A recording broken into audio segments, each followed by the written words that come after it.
तो एक बार फिर स्वागत है आपका दिन भर की सबसे बड़ी बहस महापंचायत में। मैं हूं आपके साथ कुलदीप सिंह पठानिया और हमेशा की तरह चर्चा को आगे बढ़ाएंगे हमारे editor in chief Amitabh Agnihotri ji. बहुत स्वागत है सर आपका। आज चर्चा जम्मू कश्मीर में आए नतीजों को लेकर, डीडीसी चुनावों को लेकर। जम्मू कश्मीर में एक नई सुबह का आगाज होता दिखाई पड़ रहा है। 370 हटने के बाद से जम्मू कश्मीर में जो हालात बने, उसमें जम्मू कश्मीर को एक नया रंग देने की कोशिश की गई।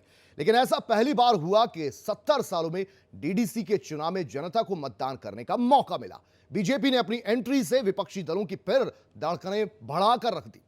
वही जम्मू कश्मीर की जनता ने कह दिया है कि जमहूरियत जिंदाबाद। जम्मू कश्मीर से अनुच्छेद 370 हटने के बाद किस किस ने क्या क्या नहीं कहा था, किस तरह से केंद्र सरकार को नहीं घेरा गया था, और तो और लोकतंत्र का गला घोटने की भी दुहाई दी गई। लेकिन उसी घाटी से निकली लोकतंत्र की लालिमा ने उन चेहरों का रंग उड़ा दिया जो चिंगारी का खेल खेल रहे थे। दरअसल डीडीसी यानी जम्मू कश्मीर के जिला विकास परिषद के चुनाव में बीजेपी जहां अकेले मैदान में उतरी थी, वहीं बीजेपी के खिलाफ साथ आए 7 दलों ने गुपकार गठबंधन बनाकर एक साथ चुनाव लड़ा। बावजूद इसके बीजेपी ने जम्मू में तो जीत की पताका फहराई, कश्मीर की वादियों में भी कमल खिला दिया। बीजेपी समर्थक कई निर्दलीय उम्मीदवारों ने भी वादी में बाजी मारी। जम्मू और कश्मीर भी प्रधानमंत्री नरेंद्र मोदी जी के साथ चल रहा है।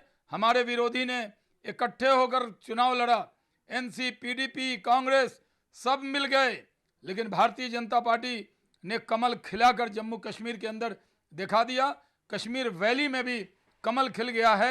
इससे बढ़कर खुशी की कोई बात नहीं हो सकती। 370 के खात्मे का विरोध कर रहे विपक्षी दलों का ख्याल था कि इस चुनाव में बीजेपी का सूफड़ा साफ हो जाएगा, लेकिन 70 सालों बाद डीडीसी में पहली बार मतदान का मौका मिलने पर कश्मीर की आवाम ने विकास, अमन और विश्वास की बहाली के लिए जमकर वोट किया। निष्पक्ष चुनाव हुआ है। डराने का प्रयास किया गया, धमकाने का प्रयास किया गया, लेकिन लोगों ने बढ़ चढ़कर भाग लिया। ये लोकतंत्र की जीत है। नरेंद्र मोदी जी का सपना जो था कि नीचे तक पंचायत के चुनाव, बीडीसी के चुनाव, डीडीसी के चुनाव हो, वो सब हुए। बहरहाल 370 हटने के बाद जम्मू कश्मीर में पहली बार किसी तरह का मतदान हुआ।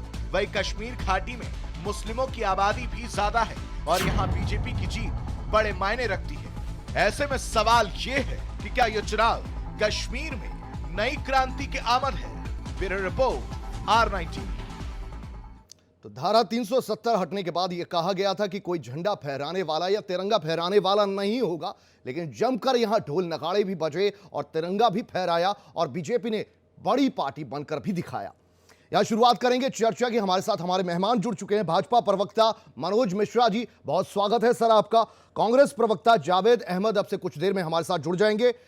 सपा प्रवक्ता अनुराग भदौरिया जी हैं, बहुत स्वागत है अनुराग भदौरिया जी। संघ विचारक अशोक सिन्हा और राजनीतिक विश्लेषक शिव शरण सिंह भी हैं। चर्चा की शुरुआत करते हैं अमिताभ जी।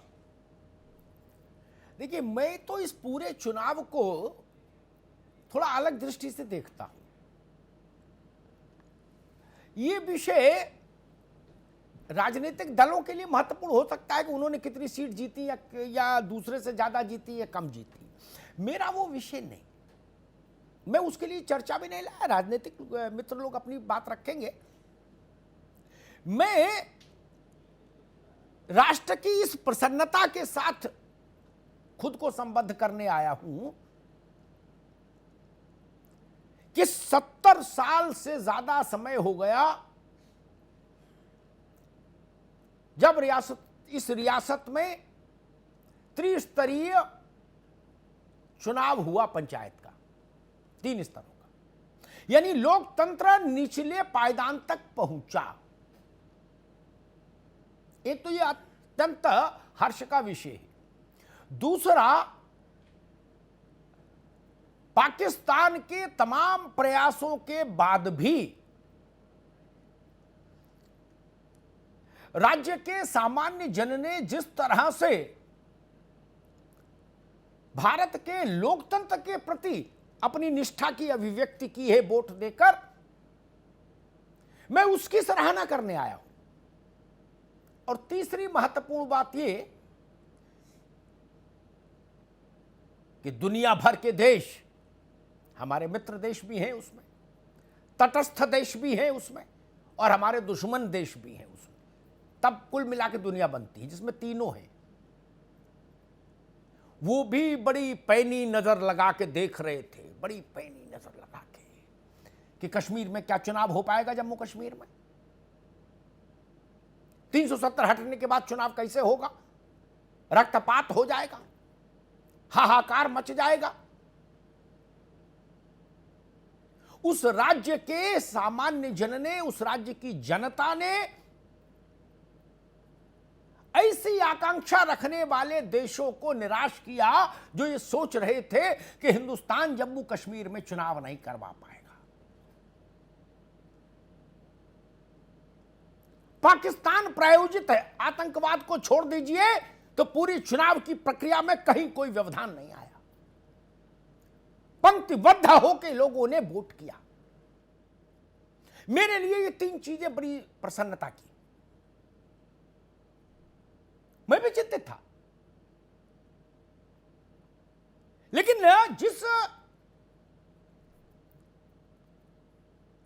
कौशल के साथ, जिस साहस के साथ दशकों से आतंक पीड़ित इस राज्य ने लोकतंत्र के प्राण तत्व के साथ अपना सम्मिलन किया, वो अद्भुत है। और यहीं से रास्ता खुलेगा जम्मू कश्मीर के विकास का। गांव में प्रधान होगा, नगर पंचायत होगी, जिला पंचायत होगी, तो जो विकास की एक अतृप्त आकांक्षा उस राज्य के लोगों की है, उसको, उसकी प्रतिपूर्ति हो। और यहीं से रास्ता खुलेगा विधानसभा के नए चुनाव का भी। जो संकेत मिल रहे हैं, जम्मू कश्मीर प्रशासन और दिल्ली की सरकार, यानी हिंदुस्तान की सरकार, इस परिणाम की प्रतीक्षा में थी। इसके बाद राज्य में विधानसभा क्षेत्रों का परिसीमन का काम शुरू होगा और भारत की जो लोकतांत्रिक चेतना है, उसके साथ इस राज्य का जो अटूट तादाद में स्थापित हुआ है, ये विधानसभा चुनाव में भी हमको दिखाई देगा। बाकी कौन उपकार है, कौन उपकार है, वो राजनीतिक लोग जाने। भाजपा कम जीती, ज्यादा जीती, भाजपा जाने। मैं कभी पार्टियों को इतना महत्वपूर्ण नहीं मानता।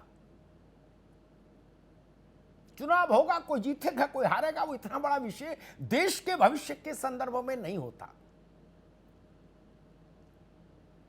राजनीतिक दलों के लिए तो वही सर्वोपरि है, स्वाभाविक है, उनका ब्रेड एंड बटर वही है। लेकिन देश का ब्रेड एंड बटर वो नहीं है। इस देश में लोकतंत्र की गंगा सदा नीरा रहनी चाहिए। 135 करोड़ लोगों की आकांक्षा ये है। और लोकतंत्र नीचे तक होना चाहिए, गांव तक होना चाहिए। गांव से एक विकास का मॉडल बने जो दिल्ली तक जाए। जम्मू कश्मीर ने आज इन तीनों पैमानों पर खुद को खरा साबित किया। मैं यहीं से बहस की प्रस्तावना के साथ आरंभ करूंगा। अशोक जी, मैंने कहा अपनी प्रस्तावना में कि जय और पराजय मूलतः राजनीतिक दलों के दुख और सुख का विषय होता है।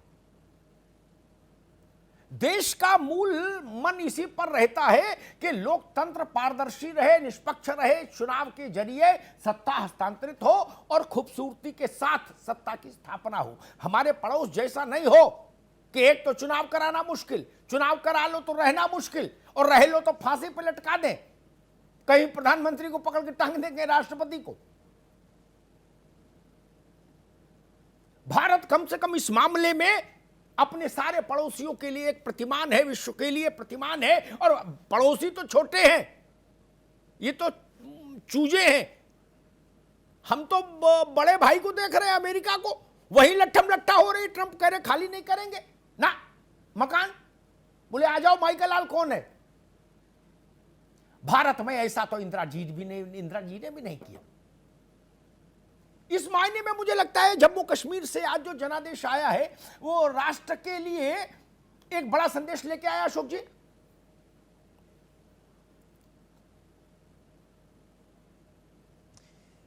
जी बिल्कुल सही आप कह रहे हैं। ये जो चुनाव के परिणाम आए हैं उसमें एक बात स्पष्ट हुई है कि जीत हार तो प्रजातंत्र के अंतर्गत ही है ना। जो भी व्यक्ति जीता है या हारा, कोई राजनीतिक दल जीता हारा है, और चूंकि सभी राजनीतिक दल अपने हैं, भारतीय हैं, कोई पाकिस्तान से आगे चुनाव नहीं लड़ रहा था, कोई चीन से आगे चुनाव नहीं लड़ रहा था, तो जीत हार भारतीयों की हुई है ना। मगर वहां प्रजातंत्र की जीत हुई है, और प्रजातंत्र की जो जीत हुई है उससे एक बात स्पष्ट है कि जो लाल चौक जहां तिरंगा नहीं फहराया जा सकता था, जो डल झील जिसमें आप तिरंगा नहीं फहरा सकते थे, इस चुनाव में तिरंगा फहरा है। और खास तरीके से ये जो गुपकार अलायंस बना और एक तरफ भाजपा रही, तो भाजपा ने एक नया प्रयोग किया है। वह प्रयोग यह किया है कि हमें याद है कि जगमोहन जी जब गवर्नर थे कश्मीर के, तो उन्होंने जो एक सर्वे किया था कि 200 परिवार हैं कश्मीर का जिनमें सारी कश्मीर की पूंजी श्रीनगर की उनके हाथ में है। 200 परिवार, बाकी सब घोड़े वाले हैं, खच्चर वाले हैं, शिकारे वाले हैं, गरीब लोग हैं, वंचित लोग हैं। उनको खड़ा करके एक अलायंस बनाया और उनके अंदर राजनीतिक चेतना जगाई, प्रजातंत्र के प्रति विश्वास पैदा किया, और वही भारतीय जनता पार्टी के रूप में लोग जीत के आए हैं। गरीब लोग, घोड़े वाले, खच्चर वाले, शिकारे के लोग। एक उनके सामने कौन था? तो वो 200 परिवारों में राज करने वाले कुछ परिवार, वो उन्होंने सब ने एकजुट एक अलायंस बना लिया था, और उस अलायंस का परिणाम आना था। निश्चित रूप से परिश्रम किया उन्होंने, बहुत 70 वर्षों से राज किया है, उनके संगठन है खड़े हुए वहां पर। परंतु यह बात साबित हुई है स्पष्ट रूप से कि कश्मीर में प्रजातंत्र और वहां के लोग जीते हैं। जो पार्टी, चाहे कांग्रेस हो चाहे भारतीय जनता पार्टी हो, ये राष्ट्रीय स्तर की पार्टियां हैं, और वहां की जनता ने अपनी सहमति जताई है कि हम कश्मीर से श्रीनगर तक जिनका प्रतिनिधित्व है, जिन दलों का, उनके साथ खड़े हैं। जी बिल्कुल ठीक बात। अनुराग भदौरिया, तो यह एक बहुत बड़ी बात है। बिल्कुल अशोक जी, कि वहां पर अनुराग भदौरिया तंत्र जीता है। और उत्तर प्रदेश में, बिहार में, मध्य प्रदेश में, राजस्थान में चुनाव एक उत्सव होता है। लेकिन एक पत्रकार के नाते मुझे कई बार कई अवसर मिले जम्मू कश्मीर जाने के, जब वो एक ही राज्य था। अब तो उसके पार्टीशंस हुए। मुझे डॉक्टर मुरली मनोहर जोशी की एकता यात्रा याद है, जब मैं उनके साथ लाल चौक गया था एक पत्रकार के नाते। हम बस से, गाड़ी से उतरने की अनुमति नहीं हमको थी। उतरते थे तो काले पीले वाले जने कौन कौन सी अत्याधुनिक बंदूकें लेके हम हमारे साथ चलते थे, तब तो मूवमेंट हो पा रहा था। तो वहां चुनाव एक संकट भी ही था, चुनौती थी देश के लिए, और जो लोग वोट डालने की प्रतिबद्धता रखते थे उनके लिए भी जान का संकट था। तो कम से कम एक बात की पुष्टि हुई कि जम्मू कश्मीर के सामान्य जन ने अपना जान हथेली पर रखकर लोकतंत्र का दिया जलाया। अनुराग जी,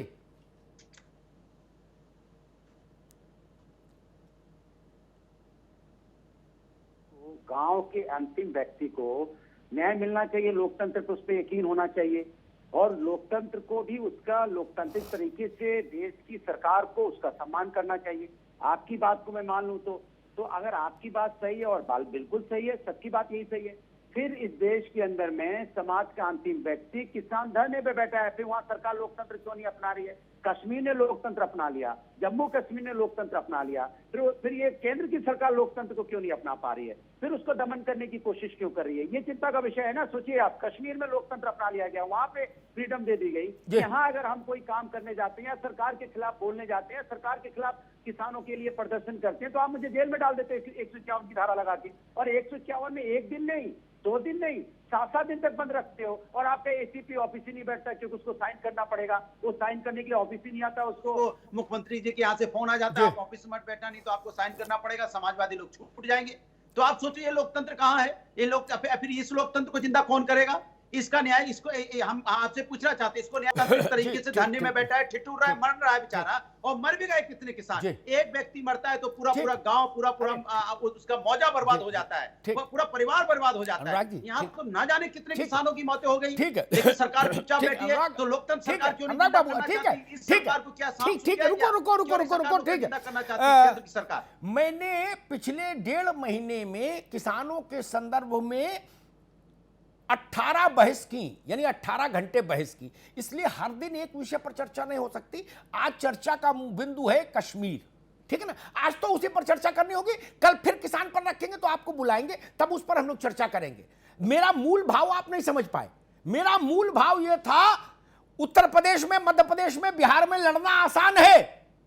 जम्मू कश्मीर में लड़ने का मतलब होता है जो सिर काटे अपनों चले हमारे साथ, वहां बम गिरता है आके।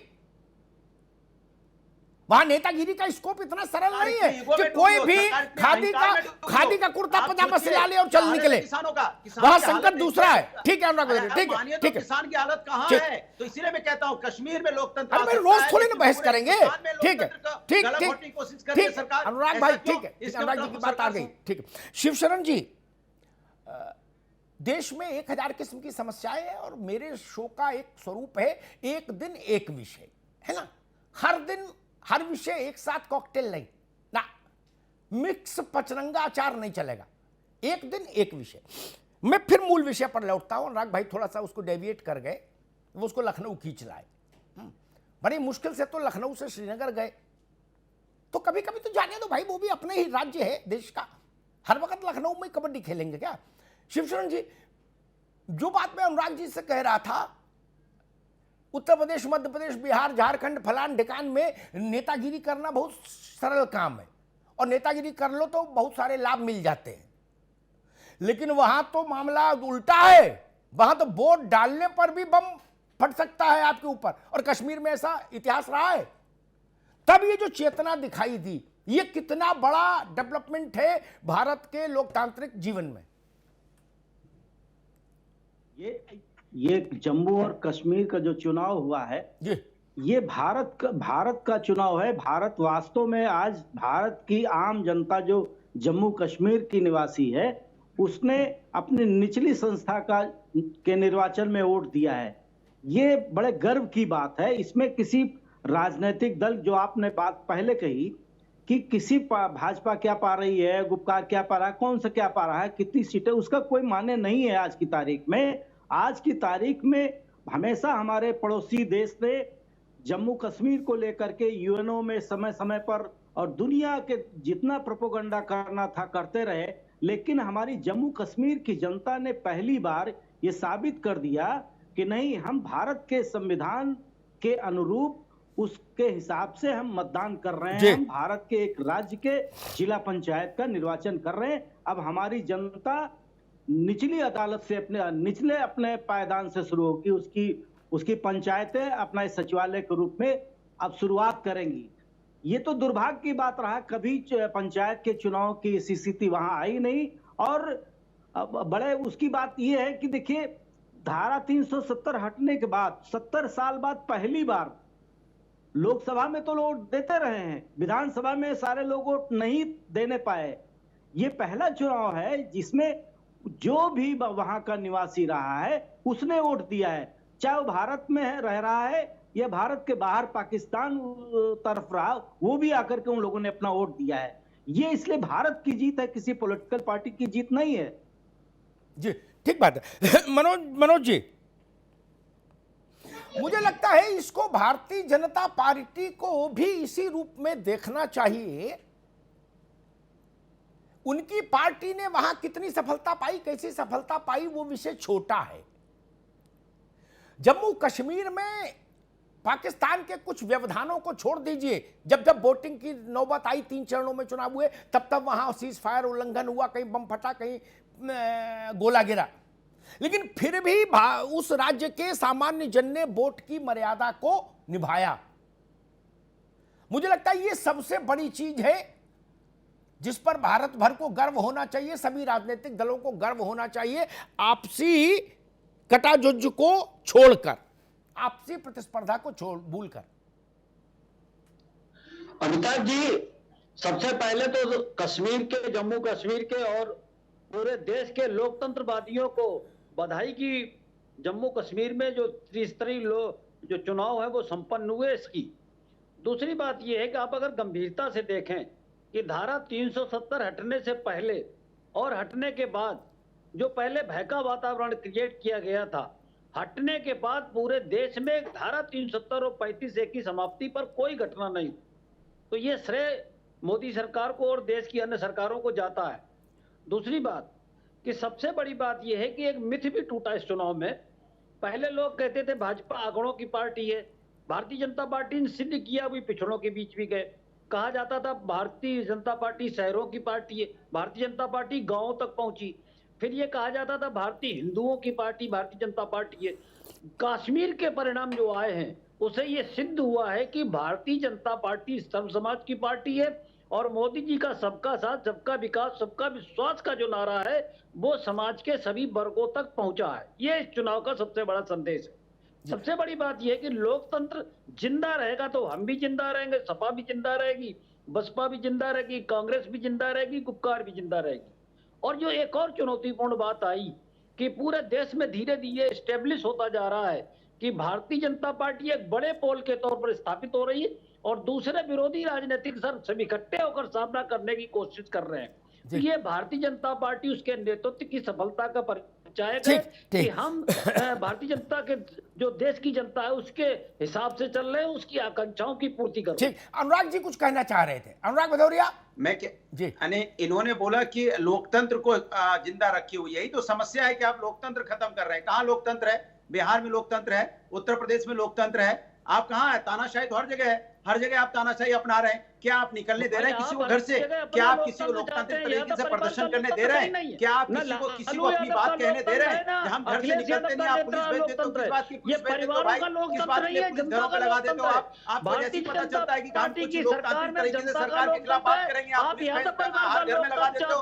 आप किसी का निकलना मुश्किल कर दिया, बोलना मुश्किल कर दिया है। तो आपने तो यहाँ पे उत्तर प्रदेश के अंदर में सरासर आप लोकतंत्र की हत्या कर रहे हो। जहाँ भारतीय जनता पार्टी की सरकार है, आप लोकतंत्र की हत्या करने में लगे हो। यही हाल आपने बंगाल में मचा रखा है, यही मध्य प्रदेश में, यही बिहार में, यही हरियाणा में, जहाँ भारतीय जनता पार्टी की सरकार है वहाँ गला घोटने में लगे। लोकतंत्र कहाँ है? किसान लगातार, ये हमारा देश की जो रीढ़ की हड्डी है, हमारी आत्मा है, जो अन्नदाता है, जो 60% देश का किसान है, जिसके बच्चे यहाँ पे सारे पूरे हिंदुस्तान में है और आप उनका गला घोटने बेचारे घर में ठिठुर रहे हैं।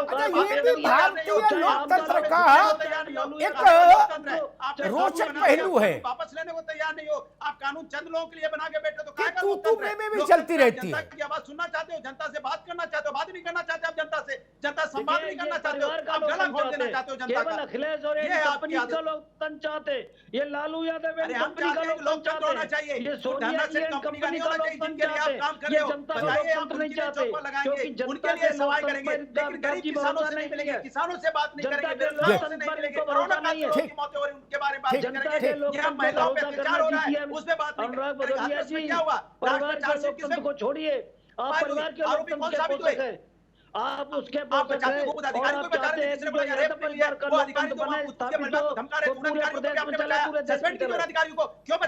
ठीक, चलिए मैं दोनों को रोकूंगा। ये भी भारत के लोकतंत्र की जीवंतता का प्रमाण है कि तू में भी चलती रहती है। ये भी अच्छा है, जिंदा है तो जिंदा नजर आना चाहिए। कोई सत्यनारायण कथा थोड़ी ना कि सब लोग हाथ उठा के बोलो धर्म की जय हो, अधर्म का नाश हो, प्राणियों में सद्भाव हो, पंजीरी लो घर जाओ। लोकतंत्र में कुछ चलते रहना चाहिए। मैं इस मामले में लोहिया के दर्शन का पक्षधर हूं। निर्जीव लोकतंत्र ठीक नहीं। वाद होना चाहिए, प्रतिवाद होना चाहिए, प्रतिकार होना चाहिए। लोकतंत्र के फेफड़ों को ऑक्सीजन वहीं से मिलती है, इसलिए मैं उसके समर्थन में रहता हूं, सरकार कोई हो। लेकिन हां, तथ्य ठीक रहे।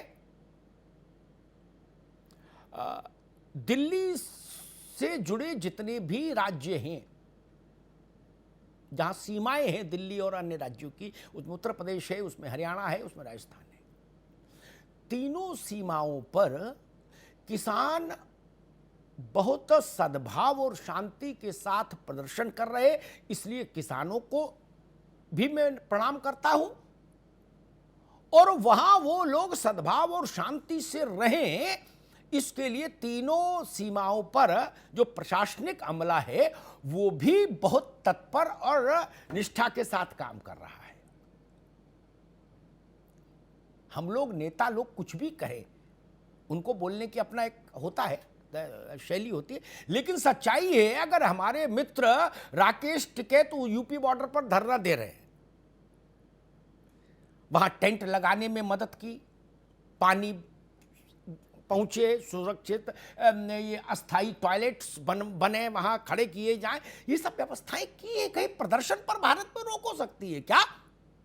ऐसा चित्र मत खींचिए। राकेश बाबू का और उनकी टीम अच्छे से धरना दे रही, आज भी उन्होंने मुझे फोटो भेजी थी। कौन माई का लाल है जो हिंदुस्तान में प्रदर्शन पर रोक लगा देगा? प्रदर्शन पर एक ही बार रोक लगी थी अनुराग भदौरिया, जब श्रीमती इंदिरा गांधी अपनी पार्टी और अपने पिता के उत्तराधिकार से विचलन कर गई और इमरजेंसी लगा दी। उसके बाद मैंने बड़े बड़े राजा देखे, भारत में प्रदर्शन पर रोक संभव नहीं, संभव ही नहीं। सुप्रीम कोर्ट ने भी यही कहा है और वो विरोध हो रहा है। किसान सुरक्षित रहे, इसके लिए भी प्रशासन वहां तैनात है ना, इसलिए सब कुछ खारिज मत करो। जिस दिन ये तर्क आ जाएगा कि किसान को हिंदुस्तान में कहीं प्रदर्शन करने की अनुमति नहीं होगी, उस दिन मैं पहला व्यक्ति होऊंगा जो उसके विरोध में यहां बोलूंगा, और कोई माइकल ऐसा कर भी नहीं सकता। इस सिर्फ हमने इमरजेंसी में देखा था, और वो दृश्य क्या था, अशोक सिन्हा जी को याद होगा, प्लास से नाखून खींच लिए गए थानों में, हाथ और पांव के, प्लास से। बाप मर गया, मां मर गई, बेटा अंतिम संस्कार में नहीं आ पाया, वो थी इमरजेंसी। लोकतंत्र तब बंधक हुआ था। बाकी भाजपा की सरकार रही हो, कांग्रेस की रही हो, थर्ड फ्रंट की रही हो, कभी लोकतंत्र बंधक नहीं रहा, न रह सकता है। इतना भरोसा देश पर करो, पार्टियों पर ना भी करो तो देश पर करो। ये भारत है मित्र। और एक बात और भी हम लोग को ध्यान रखनी चाहिए, हम लोग कई बार गलतफहमी की शिकार हो जाते हैं, मैं बड़े दिल से कह रहा हूं। आज जितने लोग भारत में राजनीतिक मंच पर सक्रिय है अशोक भाई, वो लोग जब नहीं राजनीति में आए थे, बाल्यावस्था में थे, ये नहीं जन्मे थे, तब क्या भारत नहीं चल रहा था? और जब वो भी नहीं आए थे देश में, तब भी भारत नहीं चल रहा था क्या? भारत तो चल रहा था ना। इसलिए व्यक्ति महत्वपूर्ण नहीं हो सकता। ये भारत, अटल जी कहा करते थे, भारत के डीएनए में, रक्त में लोकतंत्र मिला हुआ है। सिन्हा साहब, देश भर में त्रिस्तरीय व्यवस्था थी चुनाव की, पंचायत की, लेकिन भारत का जम्मू कश्मीर इससे वंचित था। यानी विधानसभा से नीचे कोई रास्ता ही नहीं, विधानसभा या लोकसभा, दैट्स इट। लोकतंत्र के एक बड़े स्वरूप से यह राज्य वंचित रहा 7 दशक से ज्यादा, जो बाकी देश जिसका प्रिविलेज भोग रहा था। आज वहां वो बंद 7 दशक से बंद दरवाजा खुला, गांव को अपना मुखिया मिला, जिले को विकास को देखने वाला एक निर्वाचित प्रतिनिधि मिला, नगर को देखने वाला एक निर्वाचित प्रतिनिधि मिला। कितना बड़ा डेवलपमेंट है सिन्हा साहब आपकी नजर में?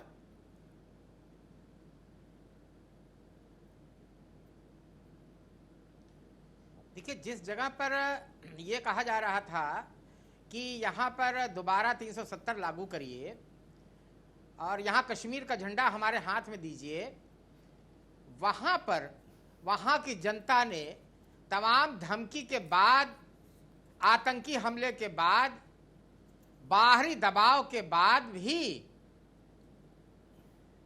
गन का जो साया था, जो बंदूक ताने हुए लोग थे कि चुनाव नहीं होने देंगे, वहां इतनी बड़ी संख्या में शांतिपूर्ण चुनाव होना अपने आप में इस बात का प्रमाण है कि वहां जो जनतंत्र की स्थापना 370 हटा करके की गई है, भारत के एकरूपता के अनुसार जम्मू कश्मीर को भारत का अभिन्न अंग मानते हुए जो चुनाव का आयोजन किया गया, वह सफल प्रयोग रहा है। पूरा कश्मीर जोश के साथ, जम्मू कश्मीर इस चुनाव में भाग लिया है और उस जोश का ही परिणाम है कि कश्मीर में इतने व्यापक पैमाने पर लोगों ने अपने प्रतिनिधियों को चुना है। वो सब अपने हैं और यह विकास में जो नई इतिहास लिखेंगे ये लोग, जम्मू कश्मीर की दिशा ही बदल गई है। जम्मू कश्मीर में वो लोग जो अलगाववादी थे, उनके मुंह पे ताला लग गया है। जो लोग कहते थे कि पाकिस्तान को बीच में बात करने के लिए लाइए या 370 वापस लाइए, उनके मुंह बंद हो गए। ठीक और उन्हें मालूम हो गया है कि कश्मीर देश के साथ कदम से कदम मिलाकर जनतंत्र को अपनाते हुए ही आगे बढ़ेगी। जी बिल्कुल। शिवशरण जी, कश्मीर से एक आवाज ये भी आई कुछ राजनीतिक दलों की तरफ से, जो जिसको हम लोग गुपकार समूह कहते हैं, जो उन्होंने अपना नाम दिया। हालांकि एक भौगोलिक इलाके से नाम प्रचलित हो गया, गुपकार लेन है एक, वहां बैठक हुई तो गुपकार हो गया। उसमें कहा गया कि ये 370 के हटाने पर रेफरेंडम होगा चुनाव। जब चुनाव अनाउंस हुआ था,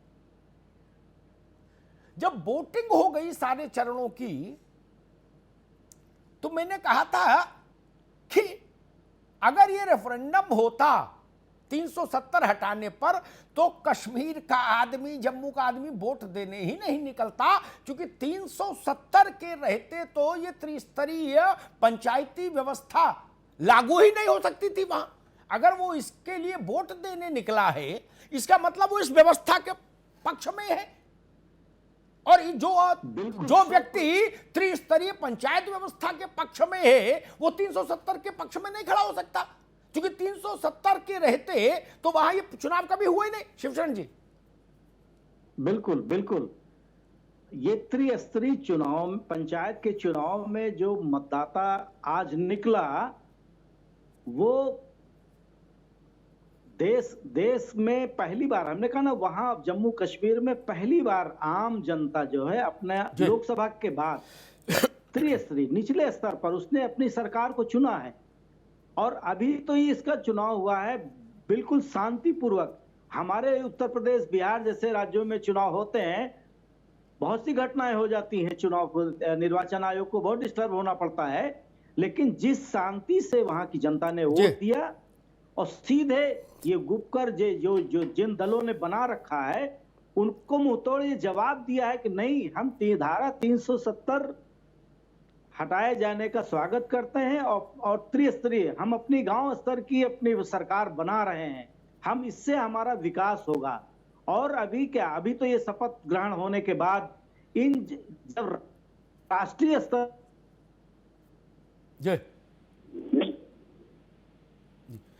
ठीक, शिवशंकर जी कुछ आवाज में तकनीकी समस्या है, मैं फिर आऊंगा आपके पास। अनुराग भाई, मसला मुझे ये है कि गांव की सरकार, नगर की सरकार और जिले की सरकार, ये तीन जो चरण भारत के बाकी राज्यों में थे, 7 दशक तक एक राज्य उससे महदूद रहा, वंचित रहा। जबकि हमको लगता है लोकतंत्र में सामान्य जन की सीधी और प्रभावशाली भागीदारी इन रास्तों से ज्यादा होती है। विधानसभा बड़ी दूर हो जाती है और लोकसभा तो और ही दूर हो जाती है सामान्य आदमी के लिए। उसके लिए वो चरण अच्छे हैं। इस माने में जम्मू कश्मीर जी, अभी हमारे राजनीतिक विश्लेषक शिवचरण जी थे शायद, वो मैं टीवी है नहीं मेरे सामने, जी, वो कह रहे थे कि कश्मीर में और वहां जम्मू में इलेक्शन में दिक्कत नहीं हुई, उससे ज्यादा दिक्कत तो आजकल बिहार में, उत्तर प्रदेश में, बंगाल में, महाराष्ट्र के इलेक्शन में हो जा रही है। तो ये चिंता का विषय नहीं है भाई, उनकी बात को हम मान लें, ये मेरी बात नहीं है। उन्होंने अभी भी बोला, आपके सामने बोला जी। तो आप ये सोचो कि हमारा लोकतंत्र कहां जा रहा है। एक तरफ जहां डिस्टर्ब थे वहां ठीक की तरफ अगर आपकी बात मान ली जाए तो फिर ये बिहार, उत्तर प्रदेश, महाराष्ट्र, राजस्थान, ये अलग इस स्टेटों में डिस्टर्ब क्यों हो रहा है? तो यहाँ लोकतंत्र क्यों नहीं काबिज हो पा रहा है? फिर लोकतंत्र की एक तरह से हत्या क्यों हो रही है? चिंता का विषय नहीं है। यहाँ हर मोड़ पे प्रदर्शन हो रहा है, हर मोड़ के प्रदर्शन को आप आतंकवादी डिक्लेयर कर देते हैं। सीए के जब बैठे थे तो उनको पाकिस्तानी बता दिया, अगर यहाँ पे हमारे किसान भाई बैठे हैं तो उनको पाकिस्तानी और वहां पे खालिस्तानी बता दे रहे हैं। तो चिंता का विषय नहीं है। आप ही की बात मान लें कि लोकतंत्र की खूबसूरती होती है, प्रदर्शन होना चाहिए, कौन माई का लाल नहीं रोक पाएगा। अरे माई का लाल, यहाँ पूरे सरकार लग जाती है, पुलिस लग जाती है और फर्जी केस का मुकदमा कर देती है। एसीपी अपना छुट्टी लेके घर बैठता है, साइन करना पड़े। आप बताइए कौन माई का लाल? पुलिस का इस्तेमाल करते हैं, एसीपी छुट्टी ले जाता है। बताइए क्या कोर्ट के एसीपी को सस्पेंड नहीं करना चाहिए या सरकार के एसीपी को सस्पेंड नहीं करना चाहिए कि आपने क्यों 151 बंद कर दिया बिना प्रदर्शन के, बिना किसी के? ठीक, तो ये भी तो इसका हाँ, मैं इस पे एक टिप्पणी जरूर करूंगा। आपने बात रखी, तो अच्छी बात रखी अनुराग भाई। मैं एक टिप्पणी करता हूं। अनुराग उसको लखनऊ ले आए हैं तो लखनऊ से टिप्पणी करनी होगी, फिर मनोज मिश्रा के पास चलूंगा तो जम्मू कश्मीर पर ही चलूंगा। लेकिन अनुराग भाई ने बात रखी तो उसका उत्तर देना मेरा दायित्व तो बनता है, नैतिक दायित्व। हमने उत्तर प्रदेश में 10-12 सरकारें देखी।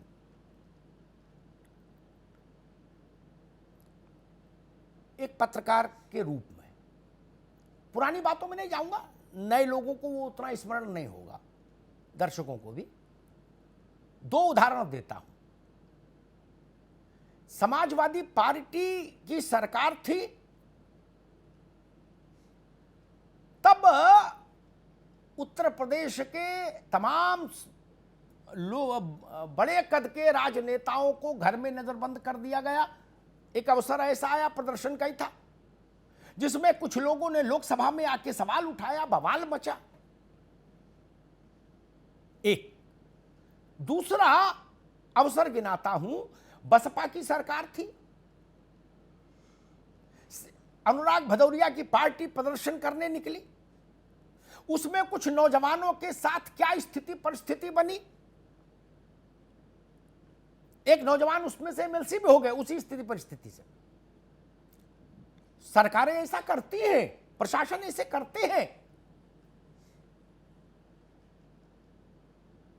इसलिए इसको हम ये कह दें कि लोकतंत्र खत्म हो गया, लोकतंत्र खतरे में आ गया, नहीं। और जो अनुराग कह रहे थे कि प्रदर्शन की आजादी कहां है, उनको टिकरी बॉर्डर, सिंघू बॉर्डर और यूपी बॉर्डर घूमकर जाना चाहिए। वहां कितना शांतिपूर्ण, सद्भावपूर्ण प्रदर्शन चल रहा है। वहां शासन प्रदर्शन के विरुद्ध नहीं खड़ा है, ठीक है ना। आप राजनीतिक दलों के साथ क्या स्थिति है वो अलग विषय है, लेकिन किसान के साथ क्या स्थिति है मैं उसको देख रहा हूं। इसलिए दोनों को अंतर करके चलिए। मनोज मिश्रा, मैं फिर कश्मीर पर लौटूंगा। अनुराग जी ने कुछ राज्यों के नाम गिनाए कि भाई वहां देखिए हालत खराब हो गई, कश्मीर में अच्छी हो गई, वो सरलीकरण हो गया। इसलिए ये खांसी जुकाम है, नजला ठीक कर लेंगे, सितोपलादी चूर्ण शहद से रात में चाटेंगे, गर्म पानी पिएंगे, 2-3 दिन में ठीक हो जाएगा। यूपी, बिहार, जम्मू, मध्य प्रदेश, राजस्थान। लेकिन वहां सीवियर कोविड पेशेंट हो गया था लोकतंत्र के संदर्भ में जम्मू कश्मीर। वो जब निखर के आया है तो बड़ी बात है। बाकी ये रार तो हर जगह है, पुलिस और राजनीतिक कार्यकर्ता के बीच में। कहां नहीं, किस राज्य में नहीं। दरोगा से नाराजगी हर किसी की है, उसका कहां तक चर्चा करेंगे। मनोज मिश्रा। अमिताभ जी, ये इन्हीं भदौरिया जी को मालूम है कि हमारे युवा मोर्चा के कार्यकर्ताओं ने लोक सेवा आयोग के विरुद्ध प्रदर्शन किया था, तो उनको कितना बुरी तरह से पीटा गया, उसकी फोटो अभी कुछ दिन पहले मैंने देखी थी। आशुतोष राय हमारे उस समय युवा मोर्चा के प्रदेश अध्यक्ष थे। छुट्टी पे चला जाता है, सबसे बड़ी समस्या छुट्टी पे भेज देते हो। कमाल के भाई, समस्या कि ठीक है, पुलिस अनुराग भाई, के सुनो, कंधे पे सुनो, रख के बंदूक चलाते हो, हमेशा किसी चीज को प्रदर्शन करने के लिए पुलिस का इस्तेमाल करते हो, जेल भेजने का काम करते हो। 151 की धारा में कभी दिखा दिए समाजवादियों ने आपको 7 दिन तक जेल भेजा हो और अनुराग भाई, क्या बात है? अभी रुकिए भाई, अब मनोज मिश्रा मैं चैलेंज जी। करता हूं, नहीं अमिताभ जी, अब बात हो रही तो हो जाए, मैं चैलेंज करता हूं, एक घटना बता दे यहाँ पे 5 दिन तक हमने 151 धारा में जेल में भेजा हो, बताइए आप 5 दिन केवल मनोज मिश्रा जी की आवाज को जी, मनोज जी। आपके पास जवाब नहीं जी। है, आप जबरदस्ती भेजते हो 151 लगा के जबरदस्ती भेजते हो, बताइए धारा बताइए, एक घटना बताइए जब हमने भेजा हो किसी को समाजवादी की सरकार में। लोकतंत्र परिवारों में आपके कैद पास था, जवाब उससे नहीं होता है, मुक्ति मिली है।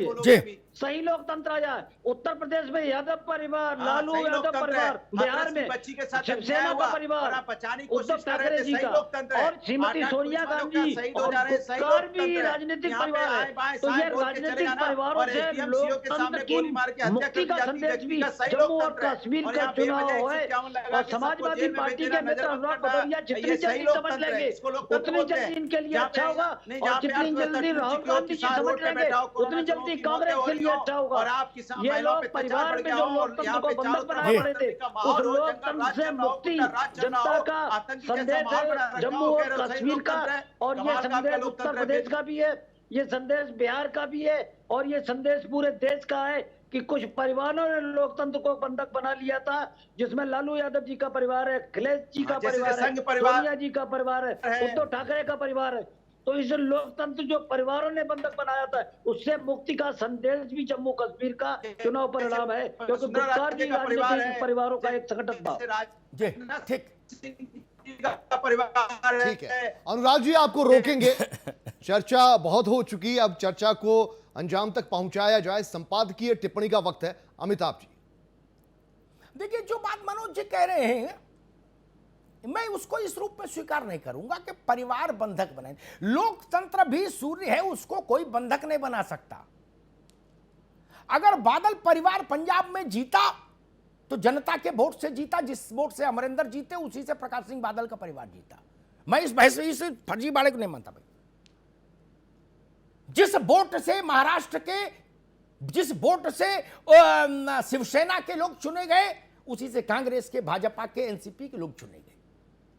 मैं राजनीतिक दल का कार्यकर्ता नहीं हूं कि भाई कड़वा कड़वा मीठा मीठा गप्पो कड़वा कड़वा तू नहीं ना।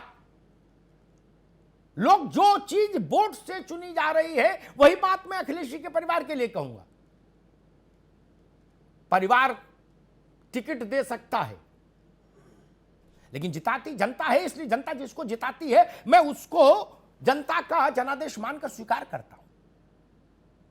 फिर वो किसी का बेटा हो, किसी का बाप हो, इससे बहुत फर्क नहीं पड़ता। राजनीतिक लोगों को लड़ना चाहिए, उसके विरुद्ध लड़ाई, जीते हराएं उसको। अगर गलत काम कर रहा है ठीक बात है। इंदिरा गांधी, अशोक जी को फिर याद होगा इस बात को, इंदिरा जी, शिवसेना जी को याद होगा, इंदिरा गांधी प्रधानमंत्री तो कब शपथ तो हो गई उनकी पहले, लेकिन वो देश की नेता तब बनी जब हिंदुस्तान ने उनके लिए वोट किया और प्रचंड बहुमत से जिता के दिल्ली भेजा, तब वो देश की नेता मानी गई। कोई बाप किसी को व्यापार तो दे सकता है, राजनीति नहीं दे सकता। मैं बड़े बड़े नेताओं के ऐसे लड़के लड़कियां बता दूं जो फिसड्डी हो गए, जीती नहीं पाए। बाप ने एड़ी चोटी का जोर लगा लिया, मैं नाम नहीं लेना चाहता, बड़ा कटुता हो जाती है। इसलिए मैं उसके विरुद्ध नहीं हूं कि मुलायम सिंह जी के परिवार में कितने लोग निर्वाचित प्रतिनिधि हैं। जनता वोट दे रही है, अच्छी बात है, उनके खिलाफ आप लड़ो, हराओ उनको, लेकिन वो कुछ कर रहे होंगे तभी जीत रहे। भारत का लोकतंत्र गाय बकरी नहीं कि कोई बांध ले जाएगा, ये खींच ले जाएगा। और दूसरी बात मैं कहूंगा, जो अनुराग भदौरिया जिस पर बहुत जोर दे रहे थे आज पूरे बहस के दौरान, उनका आक्रोश मैं समझ सकता हूं।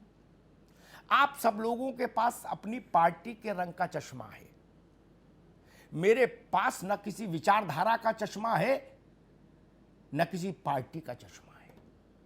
मेरे पास ईश्वर प्रदत्त पुराने ओरिजिनल आंखें हैं। इसलिए मैं ये कह सकता हूं,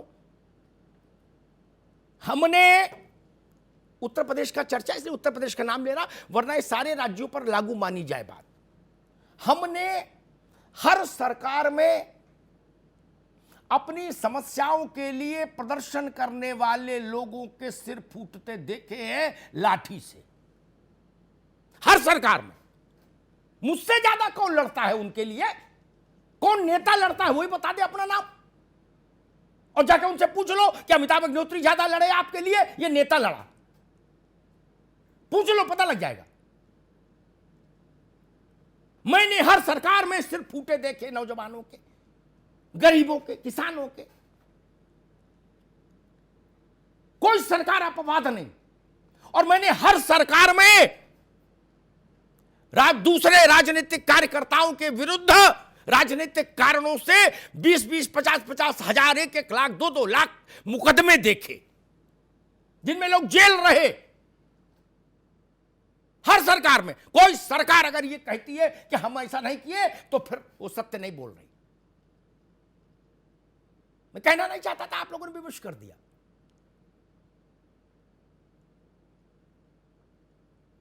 जब समाजवादी पार्टी और बसपा में संघर्ष चलता था, अदला बदली होती थी सत्ता में, 5 साल आप 5 साल वो, 5 लाख लोग आप बुक करते थे, वो आती थी, वो 7 लाख बुक कर देती थी। ये हुआ कि नहीं हुआ? इसलिए सबको ख्याल रखना चाहिए इस मर्यादा का। इस समस्या का सबको समाधान निकालना होगा। भारत के लोकतंत्र को उदार बनाना होगा, और ये उदार जनता नहीं बना सकती। जनता जिनको चुन के भेजती है उनका दिल बड़ा होना चाहिए। और एक बात मैं कहता हूं, उसका मैं गवाह हूं, इसलिए याद आ गई तो बोल दूं। भारत की राजनीति के 4 बड़े चेहरे दिल्ली के 4 कोनों से निकले। यह बात है 8 दिसंबर 1992 की। एक कोने से लाल कृष्ण आडवाणी, एक से मुरली मनोहर जोशी, एक से भैरव सिंह शेखावत, और एक शायद जसवंत सिंह, अगर मैं सही नाम याद कर रहा हूं। और उनके साथ लोग, पुलिस ने पानी वाटर कैनन किया, आंसू गैस छोड़ी, और इतने बड़े राजनेताओं को बैठाल के जीप में ले जाके संसद मार्ग में बंद कर दिया। मैं कवर कर रहा था। लाल कृष्ण आडवाणी की बेटी प्रतिभा वहां फेंट हो गई। मैं और मेरे एक सीनियर साथी थे शैलेश शर्मा, दैनिक जागरण में, उनके पास कार होती थी, उसको कार में डाल के हम लोग लाए, जो हमने देखा।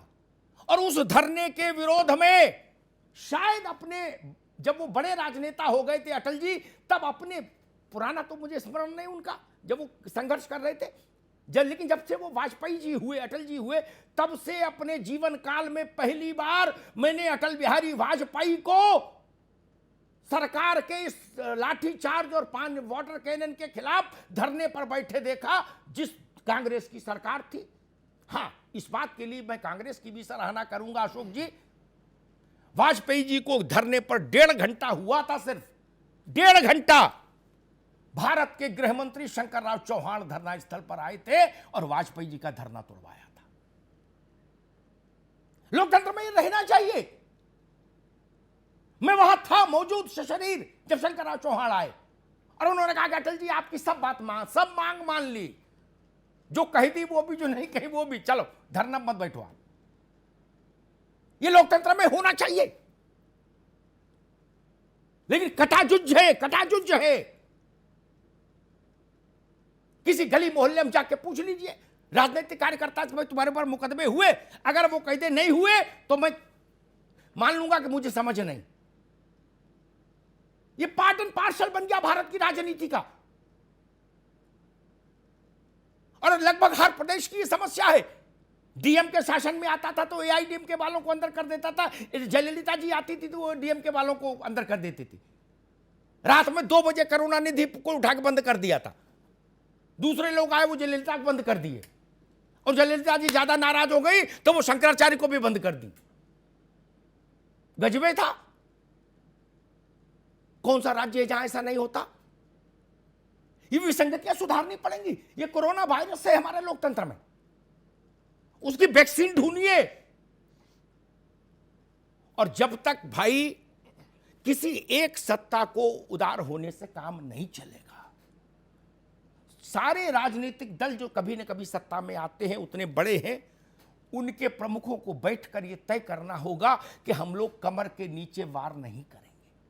जब तक हम ये तय नहीं करेंगे तब तक लोकतंत्र में यही समस्या रहेगी। बिजली वालों का धरना हो तो लाठी चले, बेरोजगार का धरना हो तो लाठी चले, सब्जी वाले धरना दे तो लाठी चले, किसान धरना दे तो लाठी चले। कहां नहीं चली लाठी? भाजपा के जो प्रदेश अध्यक्ष थे लक्ष्मीकांत वाजपेयी, वो किसानों की एक समस्या लेकर रमारमण चेयरमैन थे नोएडा के, नोएडा प्राधिकरण गए, पुलिस ने प्राधिकरण के गेट से उठा गिरफ्तार कर लिया। बोले जी यहां हंगामे की अनुमति नहीं। ये हम सबको मिलकर तय करना होगा कि कोई बड़ी राजनीतिक पार्टी, कोई बड़ा राजनीतिक दल अगर कोई बात कह रहा है, राजनीतिक व्यक्तित्व, तो उसके साथ बैठकर बात हो। ये तो सबको तय करना होगा कि पुलिस की लाठी का हस्तक्षेप कितना हो लोकतंत्र में। मैं व्यक्तिगत रूप से इस बात के सख्त खिलाफ रहता हूं। मुझे वो चित्र याद है, वो भी शायद क्या भदौरिया ही थे ना, जब मायावती जी के शासनकाल में वो दृश्य आया था। मैं वो चित्र देख के बड़ा विचलित हुआ था। राजनीति में लाठी, पुलिस की लाठी रास्ता नहीं बननी चाहिए। वाजपेयी और नेहरू जैसे लोग होने चाहिए, जिनका मन बड़ा हो, सबकी सुने। और ये राज्यों तक बात जानी चाहिए, जिलों तक जानी चाहिए। हम इतने कृपण हैं आज की तारीख में, राजनीतिक तौर पर इतने कंजूस हैं, हम एक ठेका अपने कार्यकाल में दूसरे को नहीं लेने देना चाहते। बोले जी अब हमारी पार्टी के लोग लेंगे ठेका। क्यों भाई, दूसरी पार्टी के लोग भारत के नहीं हैं? बोले जितना भी माल पानी का काम है अब हमारे लोग देखेंगे। सब राज्यों में यही कहानी, इसको बदलिए, ये करिए तो ठीक है। लेकिन अंत में मैं जिसके लिए बहस लेके आया था, मैं जम्मू कश्मीर के सामान्य जन को प्रणाम करने आया था। आज हम वोट डालते हैं उत्तर प्रदेश में, बहुत बड़ी क्रांति नहीं करते, क्योंकि उसमें हमको कोई जोखिम नहीं है। जम्मू कश्मीर में जो लोग वोट डालने निकले हैं उन्होंने लोकतंत्र के प्रति अपनी निष्ठा के चलते अपने जीवन का जोखिम वहन किया है। इसलिए मैं प्रणाम करने आया हूं उनकी जिजीविषा को और लोकतंत्र के एक नए सूर्योदय को। 7 दशकों बाद जम्मू कश्मीर को त्रिस्तरीय पंचायती लोकतंत्र मिला है, जो लोकतंत्र का जो मूल स्वरूप है उसका नाभि केंद्र है, नाभि केंद्र। धन्यवाद। बहुत बहुत शुक्रिया अमिताभ जी इस चर्चा को मुकम्मल करने के लिए। हमारे साथ जो मेहमान जुड़े इस चर्चा में जुड़े, उनका भी बहुत बहुत शुक्रिया। तो कुल मिलाकर चर्चा जो थी वो कश्मीर के विषय पर थी, लेकिन कई बार चर्चा लखनऊ तक पहुंचती रही। खैर, दोनों हिस्से भारत के हिस्से हैं, लेकिन यह खुशी की बात है कि जिस तरीके से जमहूरियत एक बार फिर से पनपी है कश्मीर में, लोगों ने यहां बढ़ चढ़कर हिस्सेदारी निभाई है, वो खुशखबरी है। और इस बात की तस्दीक है कि धारा 370 और 35 की अब कोई जगह कश्मीर में बचती नहीं है। यह खुशखबरी ना सिर्फ प्रदेश के लिए बल्कि पूरे देश के लिए। बहुत बहुत शुक्रिया आपका।